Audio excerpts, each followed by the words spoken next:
Masubayo man ang pagdibang ninyo, basig daghan na imong gikaon pero niagi pila ka adlaw wala gihapon ka nakalibang. Kana ang makahadlo. Kay kung naa kita gipasuod sa tuang lawas, dapat nato ini pagawas para dili magtigom ang hugaw nga makadaot sa imo lawas. Ang maayo nga balita, adunay Super Fiber, the fast-acting colon cleansing product approved by FDA Philippines. Sa 2 hangtod 8 ka oras, mapagawas na ang hugaw na dili dapat magpuyo sa tuang lawas. Ug mas maayo kag epektibo kung ato ini apilon sa pag-inom sang Life Extension Vitamin D3 para sa himsog kag maayong digestion. Mag-inom kada adlaw sang Super Fiber, mapalit sa mga butika. Ito na ang cement ko, Century Peak Cemento. Gawa ng Pilipino sa standard sa'y pasado. Century Peak Cemento para sa Pilipino. Century Peak Cement, sementodo para sa Pilipino. Excellent health, excellent life. EXL Makabuhay Plus.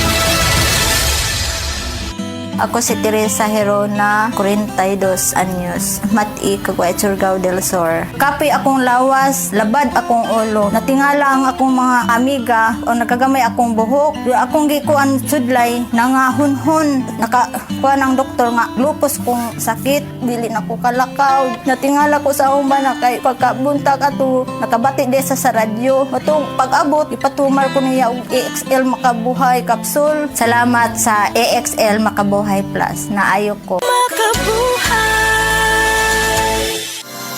We are Land Bank and we are here for you.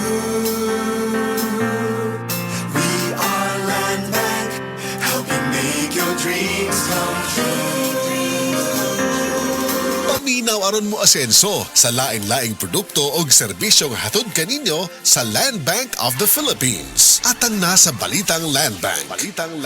Matag Martes alas 5:30 sa buntag sa RMN Stations Nationwide. Makita pud ni sa Facebook ug YouTube Live sa RMN Stations ug sa Signal TV Channel 309.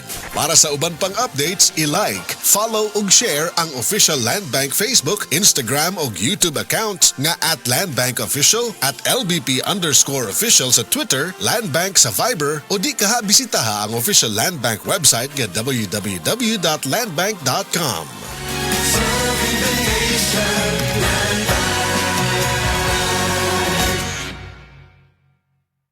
Sa adlaw-adlaw nato nga pag-inom og DTX 500, makatabang kini sa pagtunaw sa LDL o bad cholesterol nga mao ang hinundan og responsable sa pagbara sa atong mga ugat. Kayan ang pagtaas sa bad cholesterol. Batasanon nato ang pag-inom og DTX 500. Highly recommended sa mga eksperto. DTX 500. Mapalit sa mga butika. DTX 500. Ako si Annabel. As kayo ako cholesterol level nasa 200 plus. Akong gisulayan inom og DTX 500. Kay halos tanan akong silingan ga DTX 500. Nag-inom ko 3 capsules a day. Sa usa ka bulan pagpa-check up nako nag 100 na lang. DTX 500. Mapalit sa mga butika.